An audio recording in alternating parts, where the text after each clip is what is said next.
Hello, my friends.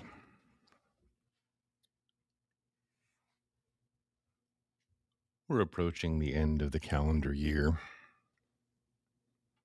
and I had a few thoughts I wanted to share with you as winter is upon us.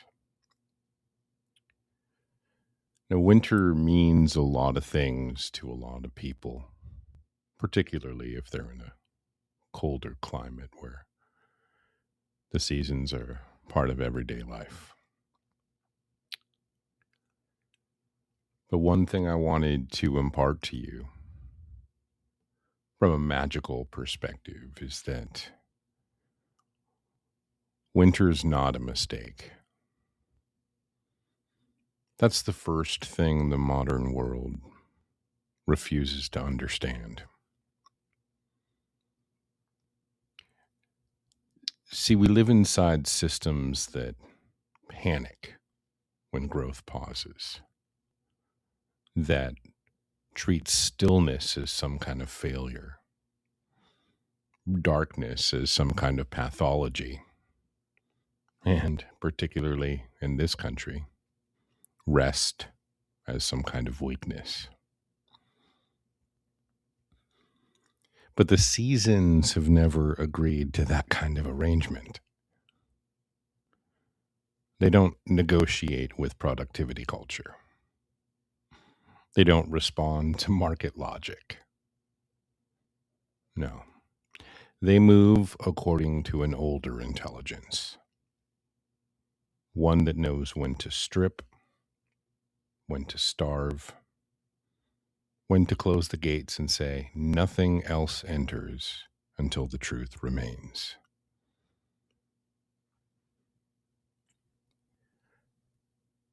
Saturnalia knew this.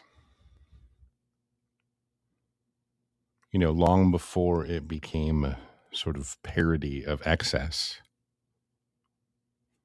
it was a ritualized rupture in the social spell. Hierarchies inverted, masks were worn, rules loosened, laughter cut through fear. Not because the chaos was holy in and of itself, but because unbroken order becomes lethal. Saturnalia was a controlled burn, a reminder that power must be mocked to stay honest, that rigidity invites rot, that even the gods need to be laughed at once a year so they don't harden into tyrants.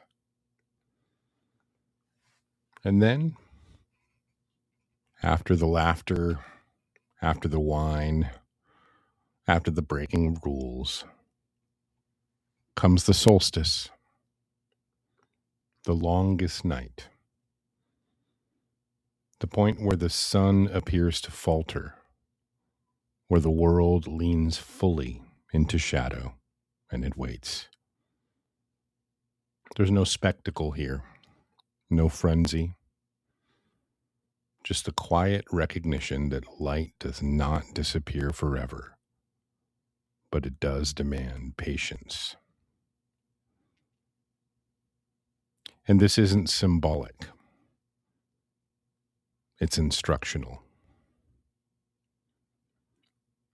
See, the magician understands that the solstice is not about hope as some kind of emotion. It's more about faith as a practice. You light the fire not because it's warm, but because it must be tended. You sit with the dark not to romanticize it, but to learn what survives when nothing is feeding your applause or affirmation or momentum. Winter removes the scaffolding. What remains? It's structural. This is also why seasonal magic is so dangerous to empire and to power structures. An economy built on endless extraction can't tolerate a season that says stop. A culture endlessly addicted to stimulation can't tolerate a night that asks for silence. But winter, our old friend winter, teaches us restraint. And restraint, my friends, is revolutionary. It teaches that energy conserved is power accumulated. It teaches that rest isn't collapse, and that withdrawal can be preparation. Now, from a magical perspective, this is the season of Saturn, of Kronos, of the bone and the boundary. The god who eats his children is not a monster here, but a truth teller. Time consumes everything that cannot endure, and winter is the audit. It's the moment where false identities starve because there's nothing left to feed them. If your sense of self requires constant validation, it won't survive December. If your purpose requires constant applause, it'll freeze. And you know what? Good. This is how you learn what's real. Tenderness lives here too, though the world rarely seems to want to admit it. There's a gentleness in the long night, permission to be unfinished. Seeds rest beneath frozen soil, not dead, not idle, but resting, listening.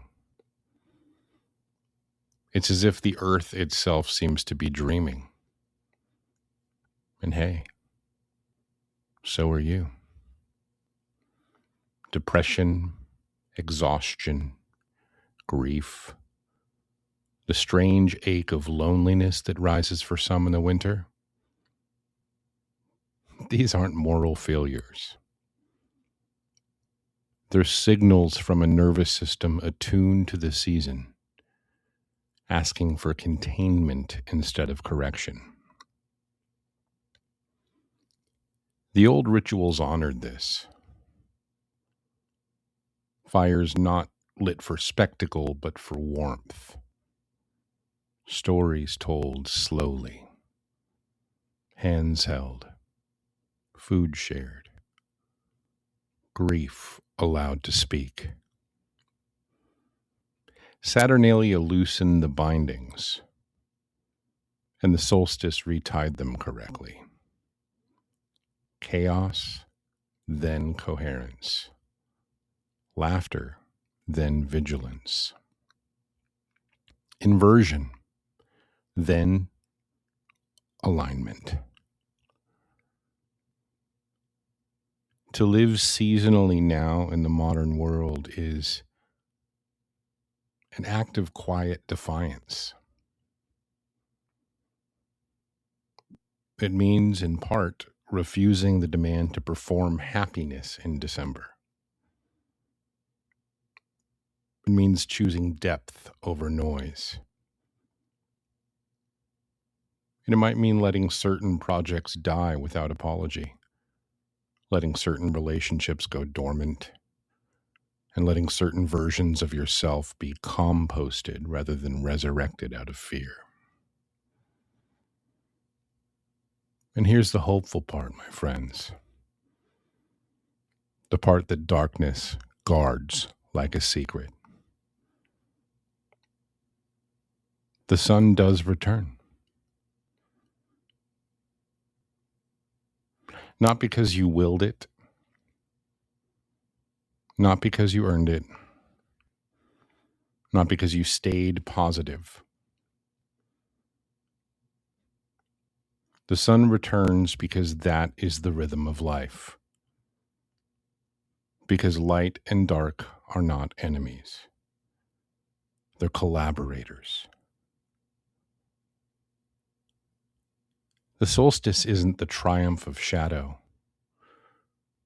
It's the hinge point where the future quietly begins to turn back toward warmth. Our work now is simple, and it's not easy. We tend what is alive. We protect what's fragile. We rest without guilt or apology or shame. We study without urgency. We listen without distraction.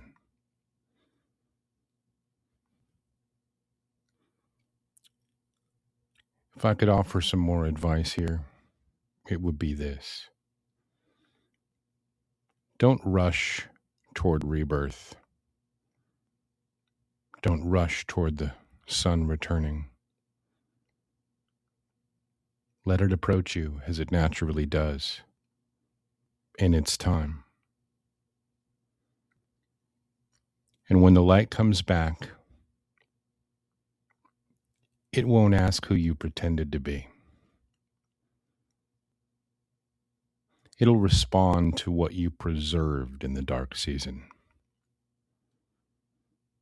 And whatever you keep alive through this season, be it your practice, your kindness, your discipline, your quiet devotion to truth, it will emerge stronger, cleaner, and harder to break. Because winter's not here to punish you. It's here to prepare you.